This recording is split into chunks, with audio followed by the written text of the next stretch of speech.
What is up, my fellow munchies? It's your boy Mo here, and today let's talk about the best chocolate chip cookies you'll ever have. But first, let's take a commercial break. Are you tired of the way your body looks during quarantine? Do you want to start making different life choices? Well, come with me to Beyond the Equator. Over here at Beyond the Equator, they sell no nut butters, and you know what that means? They do their part to make sure that they don't stress the environment. They are out here sustainably sourcing all of their materials, so you could be reassured they are setting the standard of making better choices. The best part about all this is that all their ingredients that they use in their no nut butter, you can actually read and understand, unlike some companies. I know money might be tight for some of y'all during the pandemic, but do yourself a flavor. Come on over to Beyond the Equator and purchase some no nut butters. And if you do, throw down the code Mo Munchies at checkout to get 10% off of your purchase. I'm gonna leave the link down below for y'all to get in on all this goodness. And now, back to our regular scheduled programming. Alright guys, let's get down to business.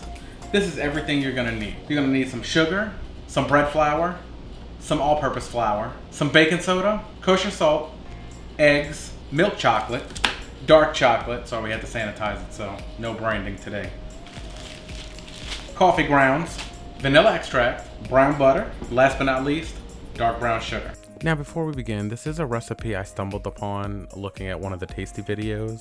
I did sub one of the ingredients just because I felt like it tasted better overall. So let's begin, shall we? First, you're gonna get your sifter in your bowl out and you're gonna put 1 cup of bread flour, 3/4 of a cup of all-purpose flour, not 1, but 2 teaspoons of kosher salt, 1 teaspoon of baking soda, and as you can see, it's a little hard to level out, took a couple tries. You wanna make sure you sift all of these ingredients into your bowl. You wanna whisk your dry ingredients to make sure they get incorporated. In a separate bowl, you wanna make sure you get 1/2 cup of white sugar, 1 cup of dark brown sugar. You wanna make sure that sucker is densely packed.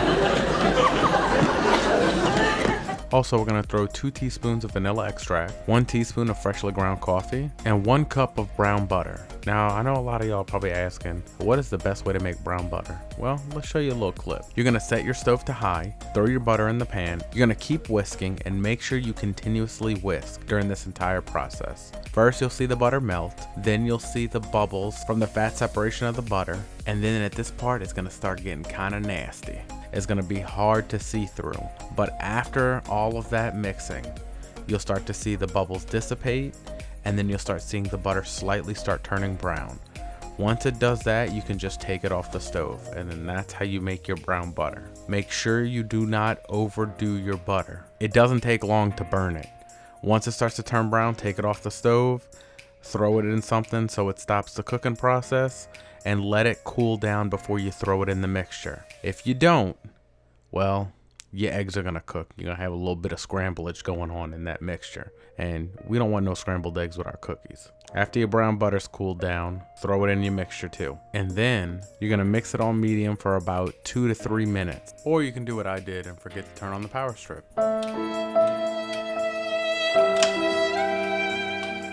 Just sit down, relax, and I'm gonna show you the whole process. You're gonna mix this thing. You might have to scrape down the sides depending on what type of shrapnel's going around. But you want to continuously mix this until you start seeing the convergence of all the ingredients and the smoothness prevail. Oh my God, it's just such a beautiful process. As you were looking at this, you notice that the batter went from a darker to a lighter color. Remember, the longer this mixes, the more air is incorporated into it and the fluffier and lighter it gets. Now, once you have that nice light brown creamy mixture, you're gonna throw your 1 egg and 1 egg yolk into the mixture, but you're gonna do this one at a time. Make sure that it mixes and incorporates into it, and then throw the next egg. Mix it, incorporate, and you're done. Now it's time for the wet ingredients to meet the dry.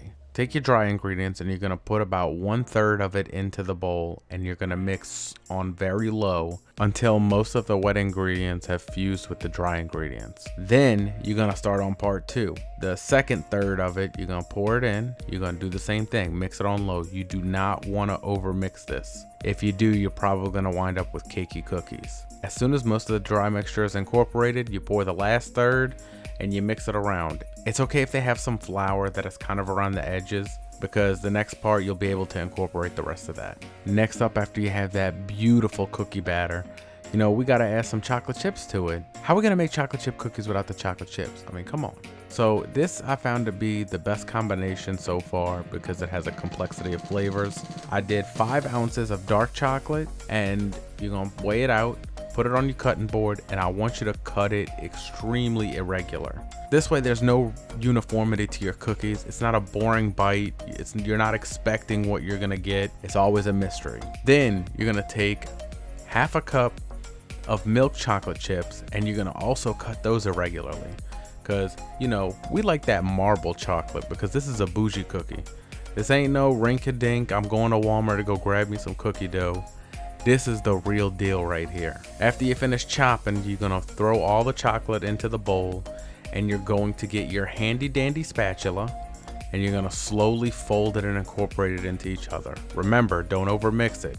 All you wanna do is fold this. Once everything is completely folded in, then you're gonna start putting it on a pan. Space them about 2 inches apart and then fill up your cookie tray. First option, you could leave them in the cookie tray and put them in the fridge uncovered for 24 hours. Everybody's gonna get to know each other. They're gonna be open with each other. They're gonna mingle. Everything's gonna be great. The complexity of flavor will be better. Or you could be like 90% of the people out there and say, man, I made these cookies. I'm about to try them now.